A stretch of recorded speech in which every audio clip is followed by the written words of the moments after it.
Hey, what's up everyone? Welcome back to the channel. I hope you will enjoy the video and as always, thank you so much for watching. Where do I see myself in 10 years? Ha, I love that question. Let me tell you all about it. In 10 years, I'll be so rich and famous that I'll be able to DM Elon Musk on Twitter. I'll make the first move. I'll say, hey, I have a proposal for you. He says, oh my god, I'm such a big fan, and I tell him to focus because I have that effect on people, but I need him to do something for me. I need him to build me a machine where I can infuse my ex boyfriend's souls into Pomeranian puppies. He hesitates. A singular drop of sweat goes down his forehead. Then he says, but that's illegal. I say so as taking a public piss, even though you really have to. He builds me my machine. Why? Because I destroy him with logic. Next thing you know, my 12 ex-boyfriends are all Pomeranian puppies, following me around, begging me for attention, watching me hook up with guys for the rest of their little fluffy lives. The roles have been reversed. I write a book about it. Oprah gives me a medal. I get elected president the next year. Okay, what a wonderful story. That's how you see yourself in 10 years. Let me show you how I see you in 10 years. This is my red flag list. If he doesn't hold the door for me, it's not that hard. If he doesn't like bingo, I don't date him because I love bingo. If he doesn't keep enough of soup for me in the refrigerator, I always like soup and need soup. If he doesn't call me pretty all the time, I don't want nothing to do with him. Yeah, so I'm not gonna call you pretty, obviously, 10 years from now, but I'll bring you soup every now and again. Grandma. In a world where we have evolved misogynists who have learned the tricks of the trade to weasel their way into our hearts and into our beds through pretending to care and hold us through our traumas, I just want to thank you for being a classical misogynist by leaving this comment so that every woman can know that you are no ally and you will never call out your buddies on their misogynistic behavior, and you definitely will not have the insight to call out your own behavior. Thank you for being so kind and speaking so plainly so that we can know exactly who you are so we can avoid you. And now, kind sir, you can kindly off. Okay, so me? Yeah, I will go ahead and kindly do that, but that's not the issue here. The issue is you're acting butthurt just for him saying that you should take some accountabilities. But of course, instead of doing that, you decided to attack his personality, his character, calling him names or whatever. And to be honest, that's not really the proper way to handle things, is it? Well, actually, it is for you because you know, feelings over facts. Let me tell you something. I have never had a well established masculine man ask me what I bring to the table and what I do for a living. They do not care. The only thing that they care about is your femininity, how well you take care of yourself, how emotionally intelligent you are, how much of a nurturer you are. They don't care about what you do for a living because in their mind, they're a provider. They don't care about that. So let that sink in. Let that sink in. Masculine men don't ask that question because they don't care. The wealthy men that I've dated, they don't care about that. They don't care. They really don't.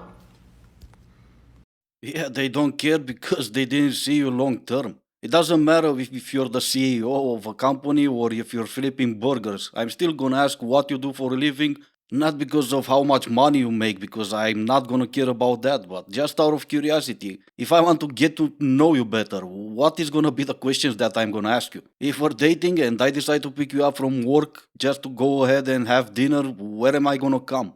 I think you're missing the point for a little bit. What those men didn't care, they didn't care about you.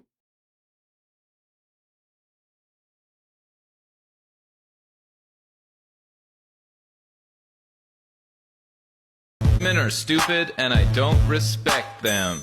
Yeah, and that's the answer why you're still single. Let me mansplain this to you. You don't need to be a rocket scientist to find out the answer. Just look in the mirror and it's gonna be in front of you.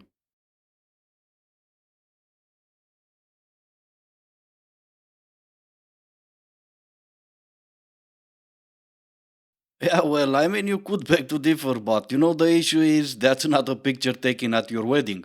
That's just a picture taken in a public restroom. Some dating advice for today. If they don't treat you like a priority, take away yourself as an option. It's that simple. Yes, and it's that simple why most of you are still single. I mean, it might work in Disney movies, but it's not gonna work in real life. In order for our relationship to work, you're not gonna be the priority. You will be the most important person in my life, but you're definitely not gonna be the priority. I'm not gonna put my entire life on hold just so you feel special. And in case you decide to leave the relationship, I'm gonna be left with nothing and I'm gonna need to start over. In order for our relationship to work, that relationship needs to be the priority, not you. Frankly, I'm sick of hearing men talk about how women should act and what our hobbies should be and what we should spend our time doing, when realistically, you should know how to provide shelter and hunt, but you're probably Googling how to change a light bulb. Yeah, well, that's great, but what if I know how to do all of that without searching on Google? Then I can tell you what your hobbies should be? I actually don't care what your hobbies are. All I care is about what my hobbies are and what I like to do for fun. And since we're all different and we should not be the same, it's fine to have different hobbies and different interests. All right, please tell me I'm not the only one. And this has happened to me twice in the past, just in the past month. And it's the older generation, like the boomers, old enough to be my dad or my grandparents.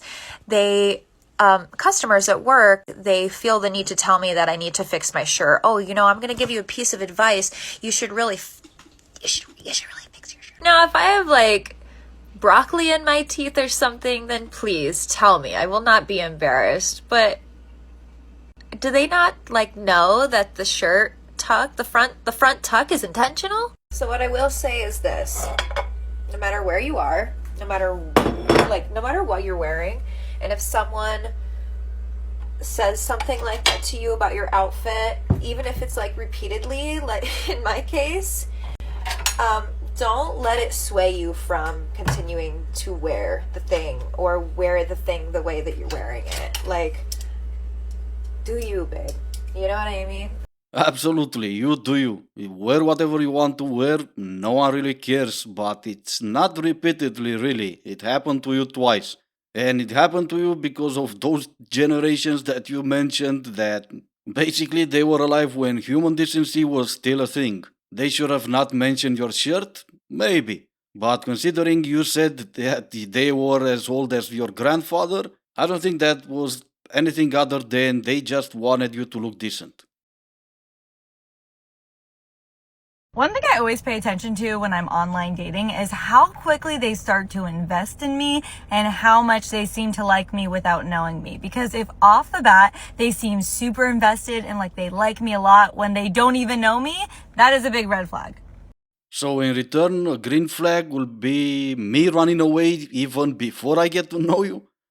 Okay, sure. Why not? Unpopular opinion, it's actually not that hard to get a guy to chase you. We were just doing it wrong the whole time.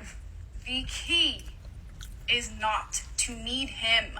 It is a fact that men want what they can't have. They want what is not easy. Okay, so I want to talk about what she's saying and kind of the advice that a lot of girls have been given their whole lives, which is, play hard to get, act like you don't care, who has less feelings. And I want to point out that this is really the worst way to attract a good relationship. When you are pretending that you don't have needs or feelings, you're only going to attract narcissists, sociopaths, and game players because those are the only people who don't care, and they want someone who also does that. They know what they're doing. Your feelings will never scare away the right person. They will only scare away the wrong people. It's okay to have needs. It's okay to like the person that you're dating and show that. Don't play games because you're going to end up in a relationship that is not healthy and not good for you. Finally, someone else said it. I've been saying this in almost every single video I made.